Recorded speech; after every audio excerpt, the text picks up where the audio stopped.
Selamat berjumpa lagi kawan-kawan pembelajar metode penelitian di mana saja berada. Kali ini, pada modul ini, saya ingin menjelaskan bagaimana kita menyiapkan indikator-indikator dari variabel-variabel yang sudah kita kembangkan dalam model penelitian. Memang ada yang menganggap indikator itu hal sepele, tidak terlalu penting. Yang lebih penting adalah variabelnya. Mungkin benar karena kita merasa beban kerja kita adalah sangat tinggi pada saat kita menyiapkan model penelitian. Karena kita merasa begitu sulitnya kita mencari research gap, lalu mengembangkan variabel-variabelnya, sehingga dianggap bahwa indikator mudah dikembangkan. Namun demikian, Bapak dan Ibu, kawan-kawan pembelajar semuanya, mohon disimak bahwa salah satu kesulitan atau faktor yang mungkin menyebabkan penelitian kita gagal di dalam menguji hipotesis-hipotesis kita, bahkan dalam memaknai temuan penelitian kita adalah apa? Bila kita salah di dalam menentukan atau memilih apa yang menjadi indikator dari variabel-variabel kita. Mengapa hal ini penting untuk kita pikirkan? Seperti biasanya yang kita lakukan, hal pertama yang kita pikirkan dalam mengembangkan model penelitian adalah menyiapkan modelnya. Model berarti sekumpulan variabel-variabel yang menggambarkan satu fenomena sosial tertentu. Itulah sebabnya saya katakan model itu boleh dipandang sebagai sebuah miniatur fenomena sosial atau fenomena bisnis yang kita pandang sebagai satu pemikiran utuh.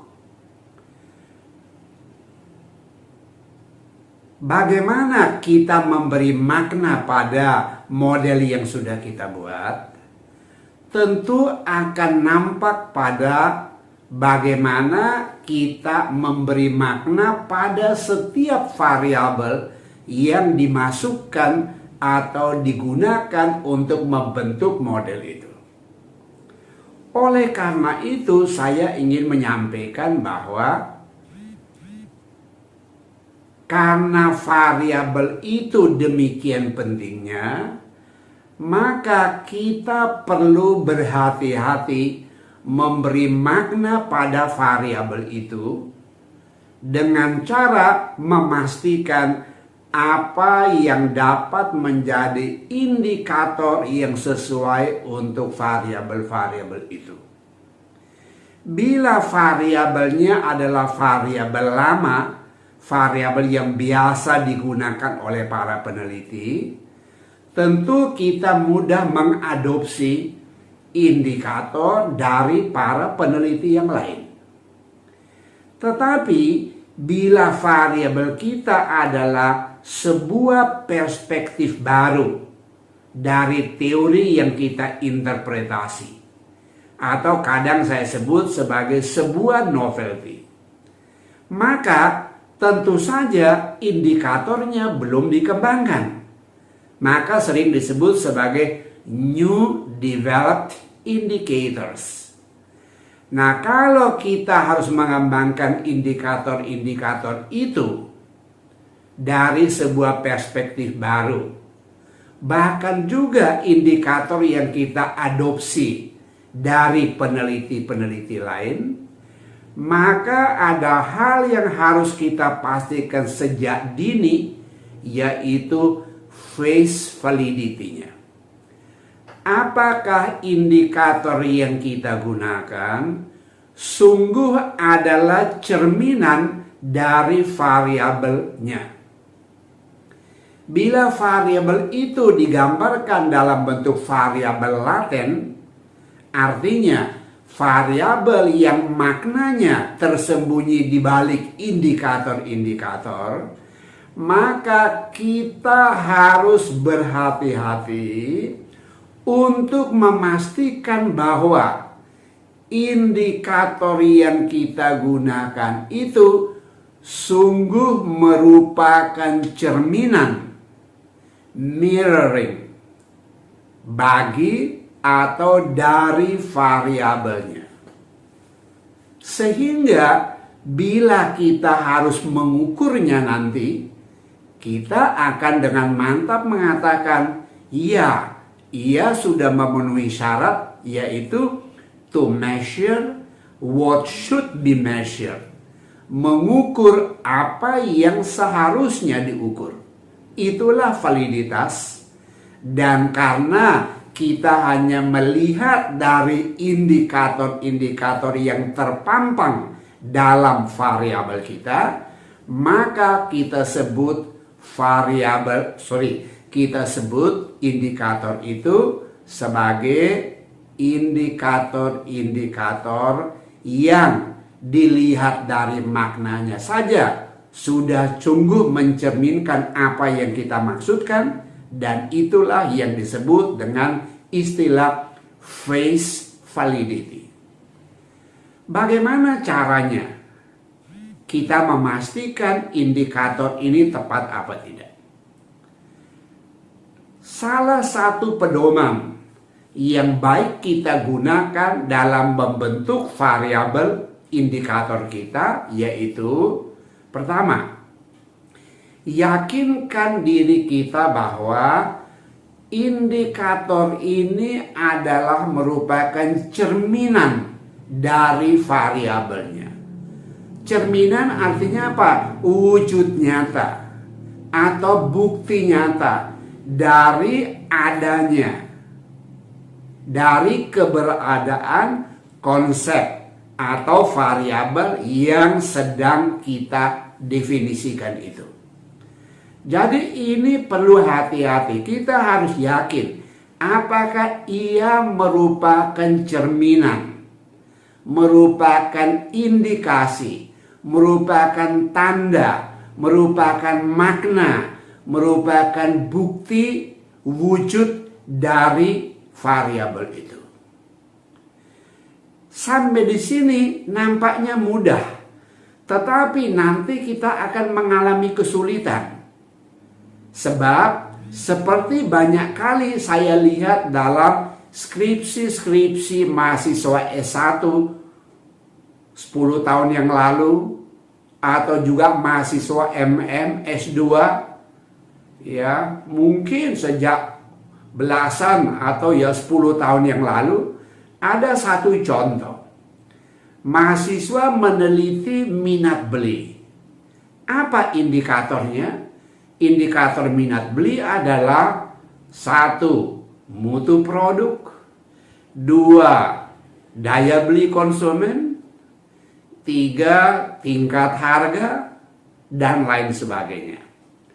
Sepintas nampaknya itu menggambarkan minat beli. Tetapi bila kita kaji secara lebih mendalam mengenai esensi dari makna, kita akan mengatakan, loh, harga atau daya beli kan bukan tanda dari minat beli. Dia adalah lebih tepat disebut penyebab minat beli atau penggerak orang memutuskan membeli.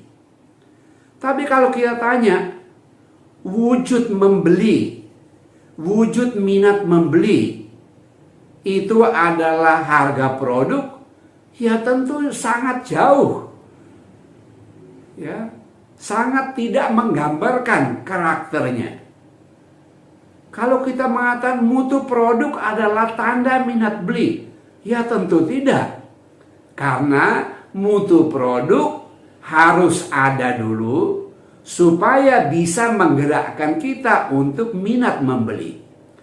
Oleh karena itu saya cenderung mengatakan kalau kita mau menentukan indikator, di samping ia harus merupakan tanda, karakter, bukti, wujud dari variabelnya.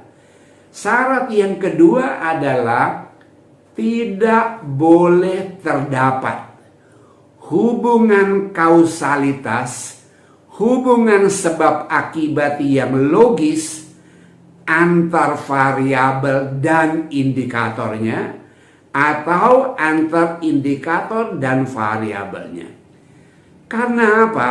Bila kita deteksi bahwa ada hubungan sebab akibat antar keduanya, maka tentu saja hal ini bukanlah tanda, bukanlah cerminan mengenai adanya minat beli, tetapi penyebab atau penggerak dari minat beli.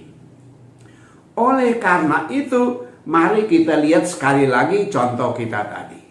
Kita cek apakah ada hubungan logis, hubungan kausalitas yang logis, hubungan sebab akibat yang logis antar indikator dan variabel yang ingin dijelaskan.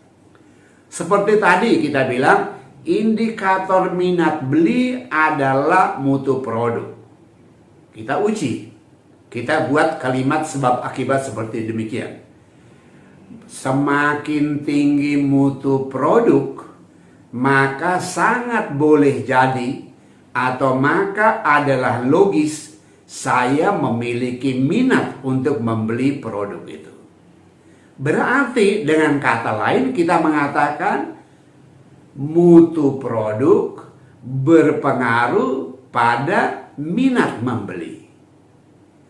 Jadi ini harus sungguh hati-hati.